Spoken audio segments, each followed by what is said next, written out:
warahmatullahi wabarakatuh. Waalaikumsalam warahmatullahi wabarakatuh. I go to the Kampak, and then I use morning call. Because the first time Kampak, we also repeat one more. Assalamualaikum warahmatullahi wabarakatuh. Waalaikumsalam warahmatullahi wabarakatuh. Kok gak kompak sih? Sekali lagi dong. Assalamualaikum warahmatullahi wabarakatuh.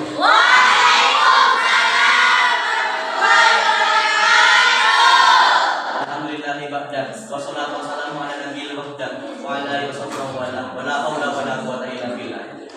Alhamdulillah, pada kesempatan hari ini saya diberi kesempatan di satu tanggal ya Pak Senol untuk berpresentasi di hadapan kalian semua.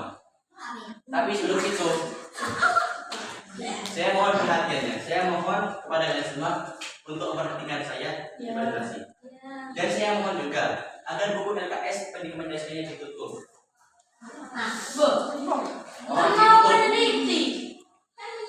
Mengapa saya berbuat demikian? Hal tersebut bertujuan untuk menghargai orang yang kalian semua. Oke. Gak berat kan?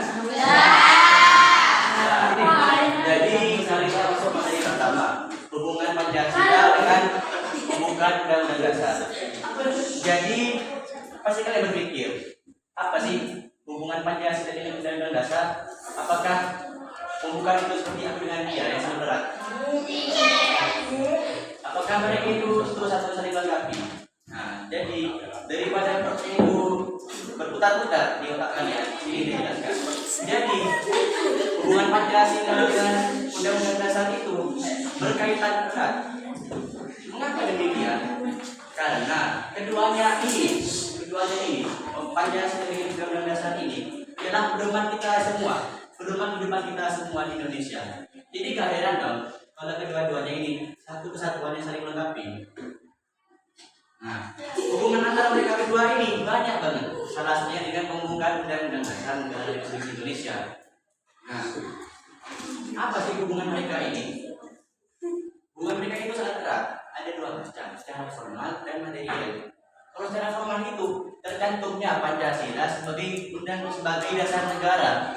Nah, buktinya hal tersebut disebutkan dalam pembukaan Undang-Undang Dasar Negara Republik Indonesia tahun 1945 alinea ke-4. Ada yang tahu? Ada yang tahu? Ada yang tahu? Kalau tahu saya kasih lagi ada. Kalau tahu saya kasih 5.000 sudah. Kamu ke depan. Apa pembukaan Undang-Undang Dasar Negara Republik Indonesia 1945 alinea ke-4 yang berkaitan dengan Pancasila sebagai dasar negara? Pembukaan bahwa Undang-Undang Dasar Apa bukannya? negara. Kalau tahu buku ke depan. Ada yang tahu?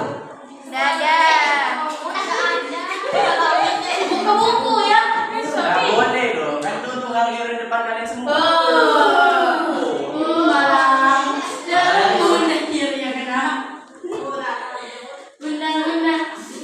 Ada yang tahu?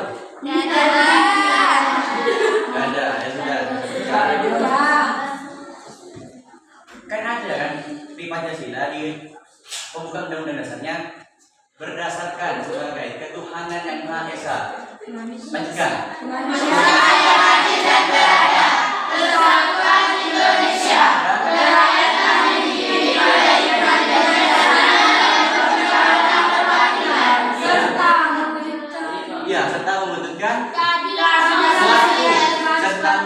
serta dalam mewujudkan suatu keadilan sosial bagi seluruh rakyat Indonesia. Jadi karena nggak ada yang tahu ya sudah. Jadi ya. Nah itu baru secara formal. Terus cara materinya gimana kak? Kalau cara materinya itu mencakup 4 pokok. Apa saja? Yang pertama, menjadikan Indonesia sebagai negara yang bersatu. Hal tersebut sesuai dengan Pancasila. Sila berapa bersatu itu? Bersatu. Satu hanya Maha Esa. Sila kedua. Kemanusiaan. Ketiga. Bagaimana dulunya? Persatuan Indonesia. Contohnya itu seperti gotong royong. Misal kalian bergotong royong membersihkan selokan. Misal kalian semuanya di kepala desa. Amin. Gotong royong mengadakan gotong royong membersihkan selokan. Tapi yang penting kalian sendiri yang kerja. Otomatis pekerjaan itu lama kan? Ya. Nah, jadi kalian mengadakan gotong royong itu mengajak warga masyarakat untuk kerja sama. Kerja sama. Manfaatnya gotong royong itu kalau bekerja sama itu pekerjaan akan cepat terselesaikan dan tidak akan kerukunan. Yang kedua ialah pokoknya yang kedua itu ialah menjadikan Indonesia sebagai negara yang merdeka, berdaulat, adil dan makmur. Nah, hal tersebut sesuai dengan Pancasila berapa? Apa? Ada yang tahu? Menjadikan Indonesia sebagai negara yang merdeka, berdaulat, adil dan makmur. Ada yang tahu? Hal tersebut sesuai dengan sila berapa? Ada yang tahu? 4, 5. Ya, benar kalau gitu. Tadi garisnya mana? Hal tersebut sesuai dengan sila kelima. Keadilan sosial bagi seluruh rakyat Indonesia. Seperti contohnya, misalnya kalian ini sudah menjadi hakim misalnya.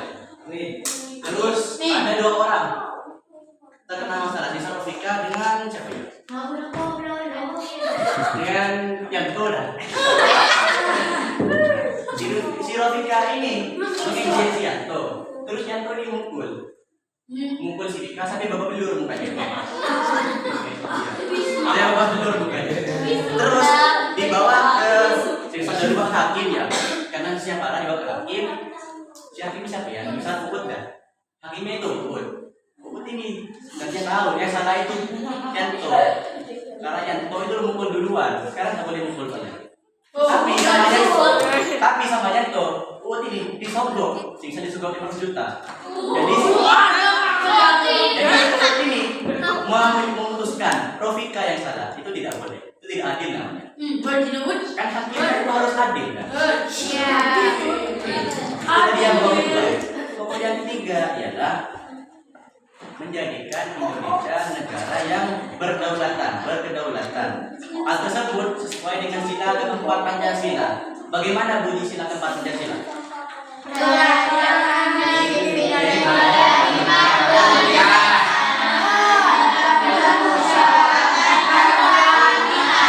Dalam permusyawaratan perwakilan, bermusyawarah. Jadi misal kalian semua selesai terkena masalah. Lalu untuk mengatasi masalah tersebut, kalian harus bermusyawarah semuanya. Kalau misalkan bermusyawarah, itu diumpamakan kalian itu ambil seenaknya sendiri, tidak dengan tanggapan orang lain, pendapat orang lain. Jadi bermusyawarah.